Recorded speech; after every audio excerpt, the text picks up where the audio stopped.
የምናገረው ወስያ ወደ ሲዳማ ውስጥ ታላላቅ ዳዒዎች ይገባሉ ብዬ አስቤ አላቅም። ወላሂ በልቤ ውስጥ ቡን ቢሎም አውቅም። አላህ ስብሓነሁ ወተዓላ ፍቃዱና ውሳኔው ሆኖ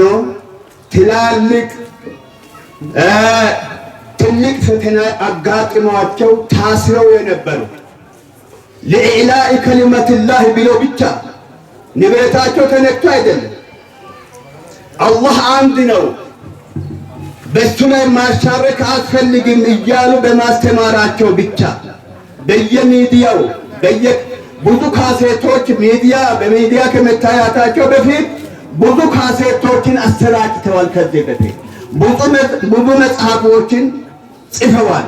አሁን እነሱን አላህ ሱብሓነሁ ወተዓላ በአካል ወደ ሲዳማ ውስጥ አምጥቷቸው እንኳን ወደ ሲዳማ ክልል እንኳን ወደ ወንዶ ገነት በሰላም እንደመጡ ለእናንተም ምስጋናችሁን ለአላህ በሰፊው እንድታደርሱ ወስያዬ ነውና እንኳን መጣችሁ እንግዶቻችን፣ እንኳን በሰላም መጣችሁ።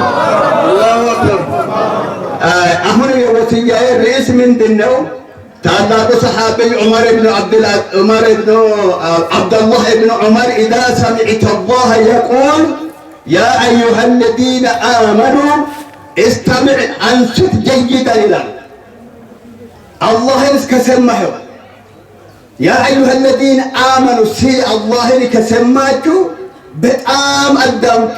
ለምንድን ነው እንደዚህ ብሎ የጠራችሁ? አንድም ወደ ጀነት ሊጠራችሁ፣ ሁለተኛም ከቅጣቱ ሊያስጠነቅቃችሁ ስለሆነ በሚገባ አዳምጡ ይላል።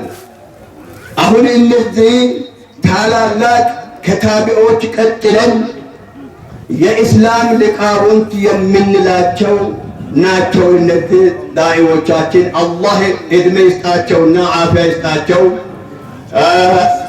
በዕልማቸው አላህ ሙስሊሞችን የሚጠቅም አላህ አድርገውና አሁን ወስያዬ ከእነሱ የሚወጣውን መቅዳት የሚችል እየቀዳ በልቡ ሴብ ማድረግ የሚችል በልቡ ከሰማም በኋላ በስራ እንድተገብር ወስያዬ አደራ እያልኩኝ አሁን ለተባለው ኡስታዝ ሸጀማል ይሰጣለሁ። ወሰላሙ አለይኩም ወረሕመቱላህ።